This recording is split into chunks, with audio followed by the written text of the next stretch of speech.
Greetings, traveler. Have you ever been in a situation when designing a game where you have to come up with the challenges that the player is going to face, but you simply cannot imagine all the possible builds and all the possible action plans that the player can bring? Usually, it's very difficult to imagine all the things that are possible for the player to do and how to design a challenge that perfectly adheres to all of these particularities that the player might bring to us.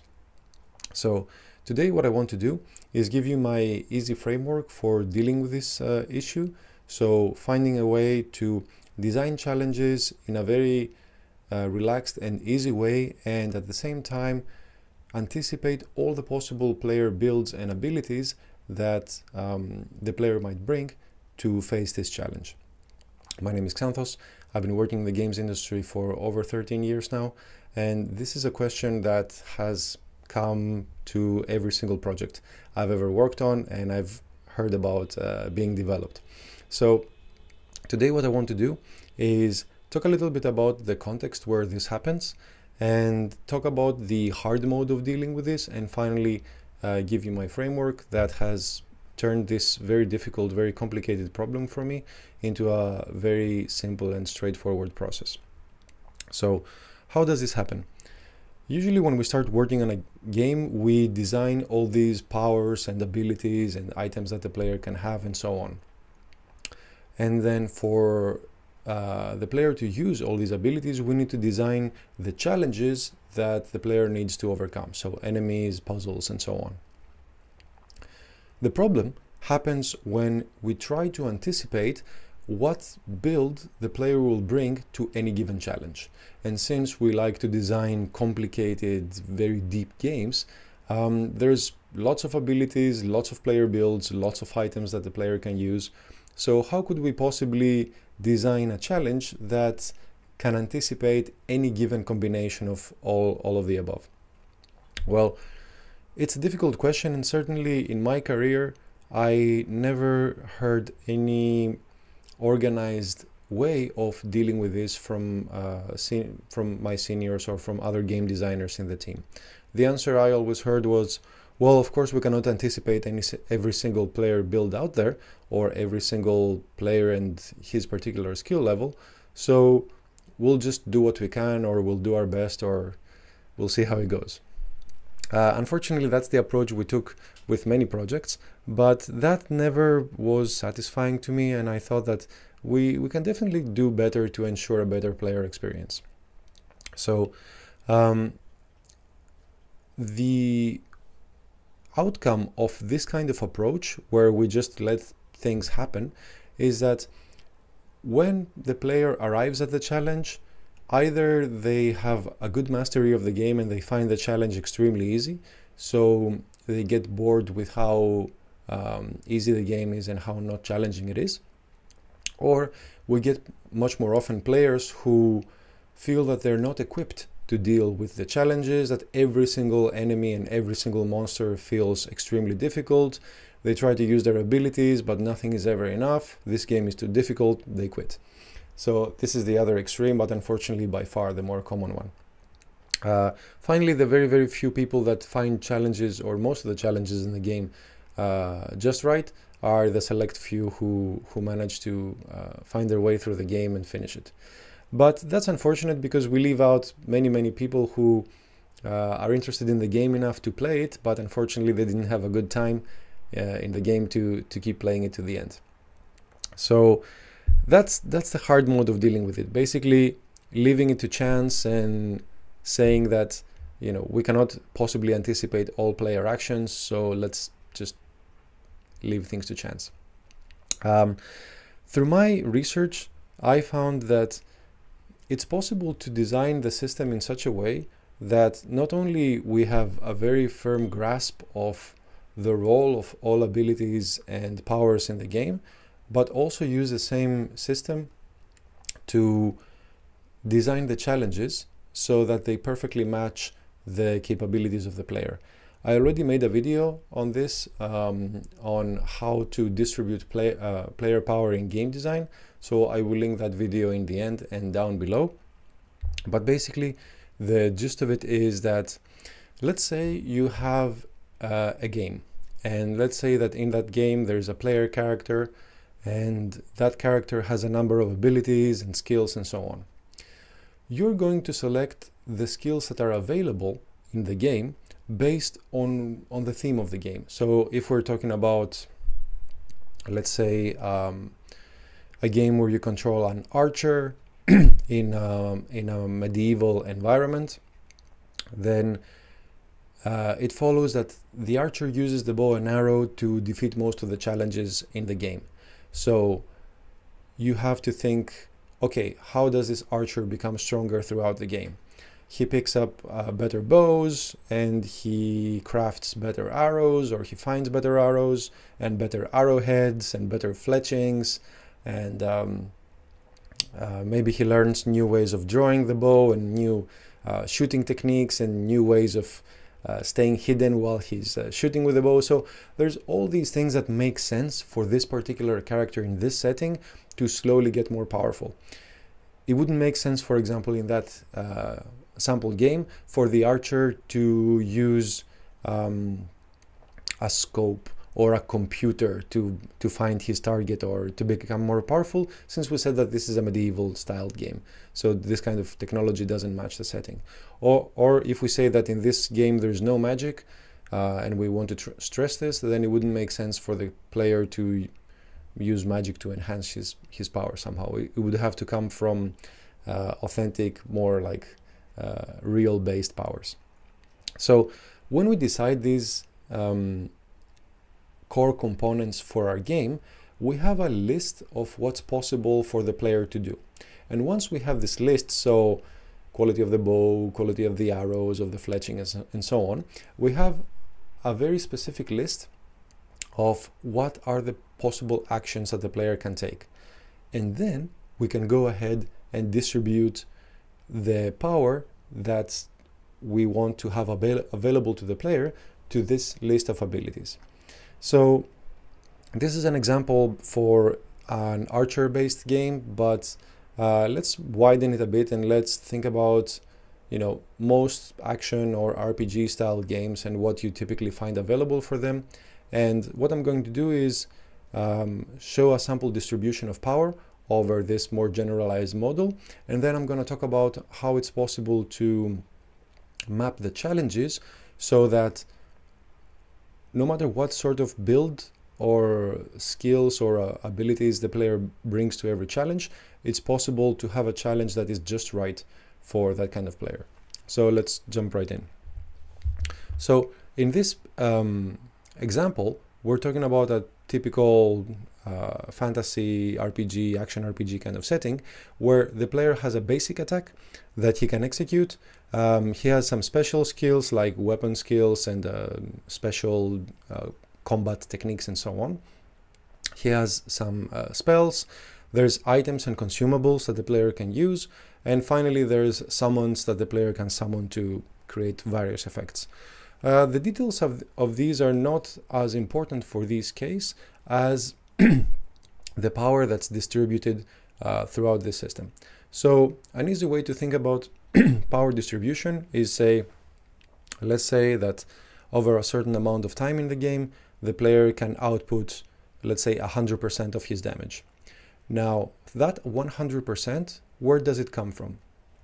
And in this sample case, we distribute it like this over our short list of general abilities, right? So we say that his basic attacks should amount for about 10% of the total damage he can output. And then if he uses special skills, then the special skills can do 30% of the total power he can output.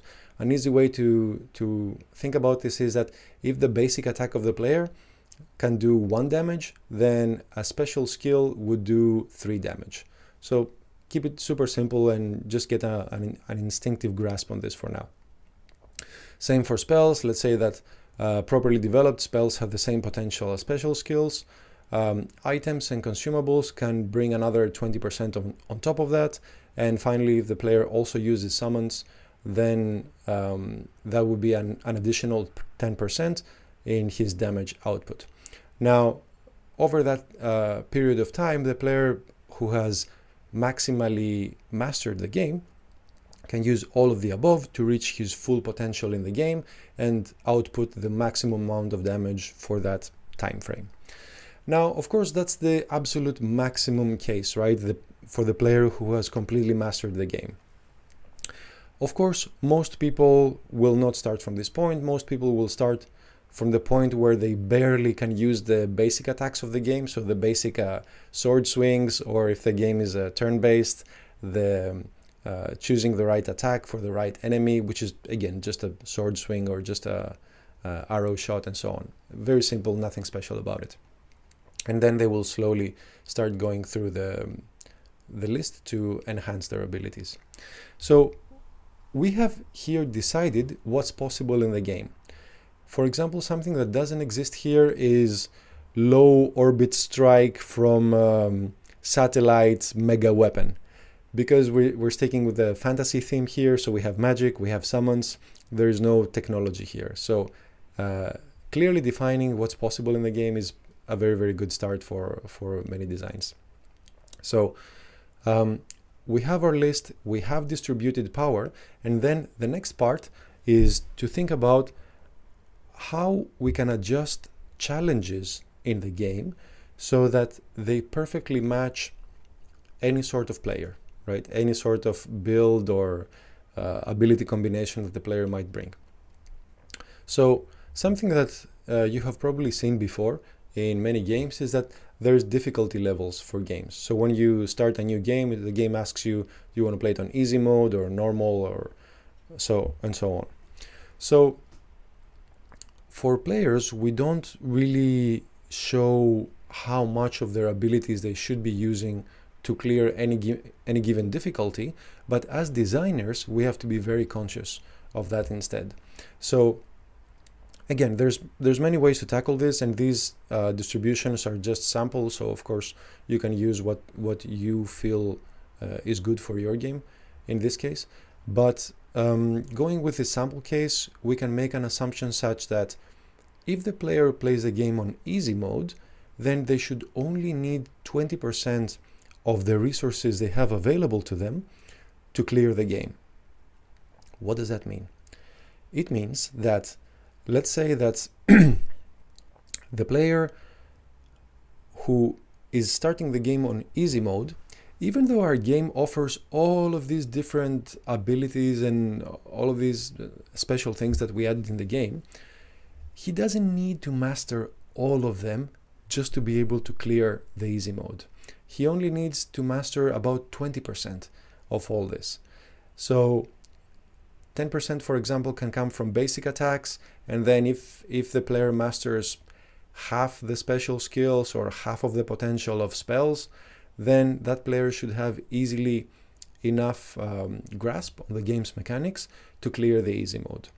Now, of course, by clearing the easy mode, the player gets more experience, he gets more comfortable with using these abilities and these tools in the game. So perhaps next he can challenge normal mode, which will require about 40% of the skills he has available. Now, how does this 40% change what the player is required to do? Well, if that player, let's say, had perfect grasp on the basic attacks, which is pretty easy to do in this game, and he mastered about half of his special skills, then one option for the player to reach the 40% target here is to either completely master special skills and double down and find out exactly what the skills do and exactly which enemy to use which skill on and so on, and completely master just basic attacks and skills. And even if he ignores consumables and magic spells and summons, he should still be able to beat normal mode. Or, which is what is more likely to happen, is the player still uses his basic attacks with full mastery. He gains a bit more mastery over special skills. So before he was using about half their potential, so 15%. Now perhaps he's using 20% of the potential of special skills. He still hasn't mastered them. So 20% here plus 10% is 30%. Not quite enough to beat the 40% here. So perhaps now he expands into magic spells. So he starts using a few of the easier magic spells to enhance his power, or he uses some of the items and consumables, or he keeps 20% skill mastery, and then he learns everything there is to learn about summons. So 10% plus 20, 30% plus the 10% from basic attacks. That's the 40% required to beat the normal mode. And when you start thinking about this, then you can see how it doesn't really matter which exactly of these the player learns, as long as the total mastery of all these things comes up to the number that we imagine. Now, this is a macro example. It's how you think about the game in a general sense.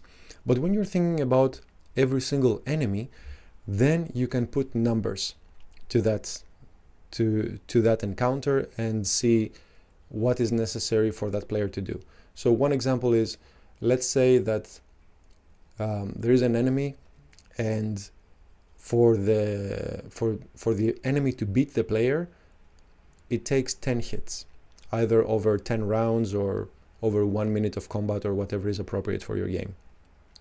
So if it takes 10 hits for the enemy to beat the player, then the player needs to ideally beat the enemy before that happens.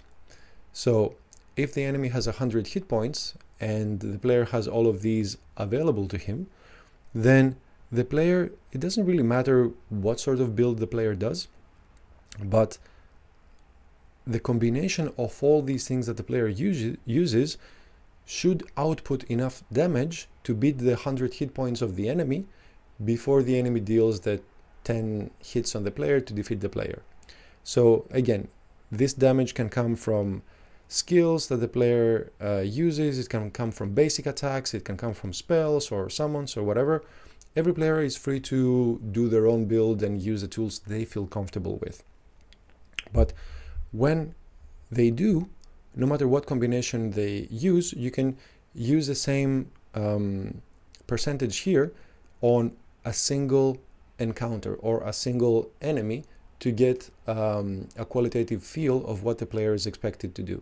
So an easy way to think about this is, if on normal mode the player is required to use 40% of his resources or master 40% of the abilities in the game, then for a single enemy, that's also true. So to beat that single enemy, the player is still expected to use 40% of these. Or if it's an encounter with multiple enemies, then again the same thing. The player is expected to master 40% of all of these to be able to beat that enemy or that challenge. And you can see how the same system propagates if we're talking about higher difficulties.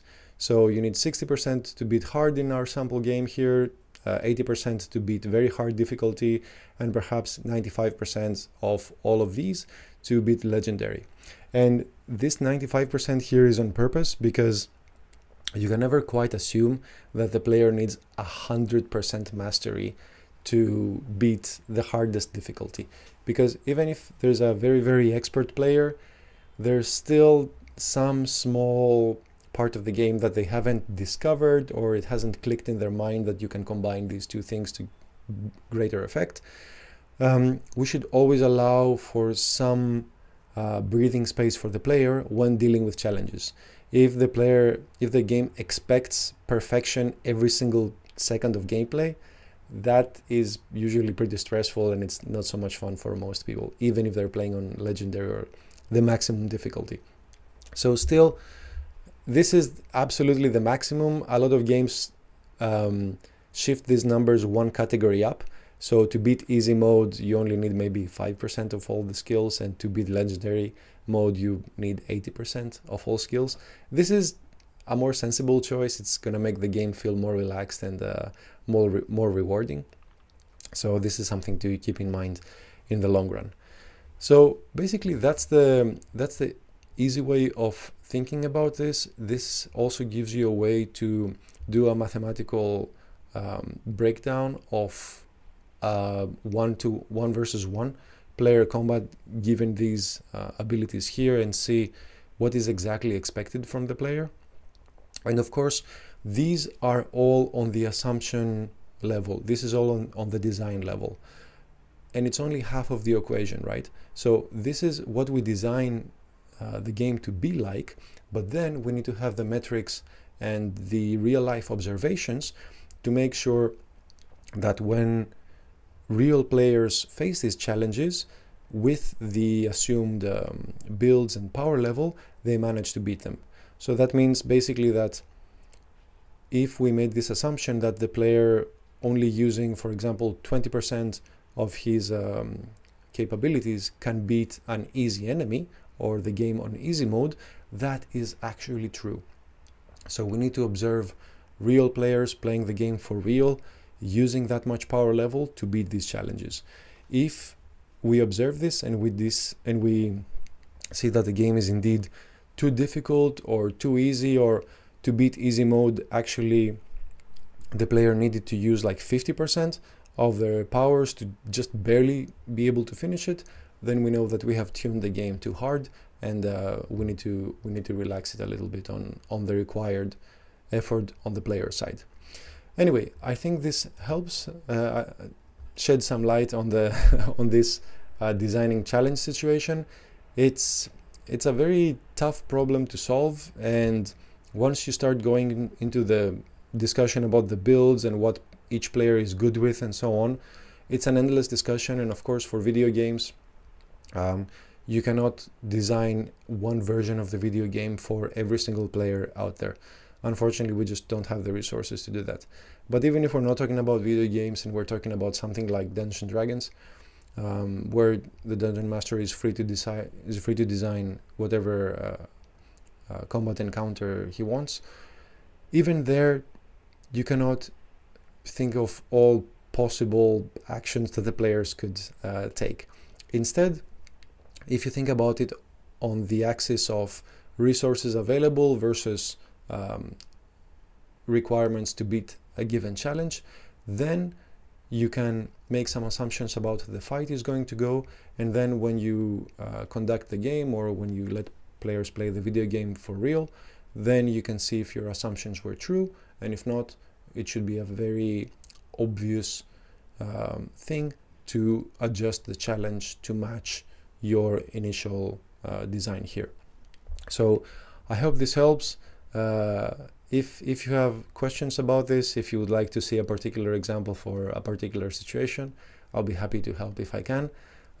Thank you so much for watching this and for your time, and as always, have fun.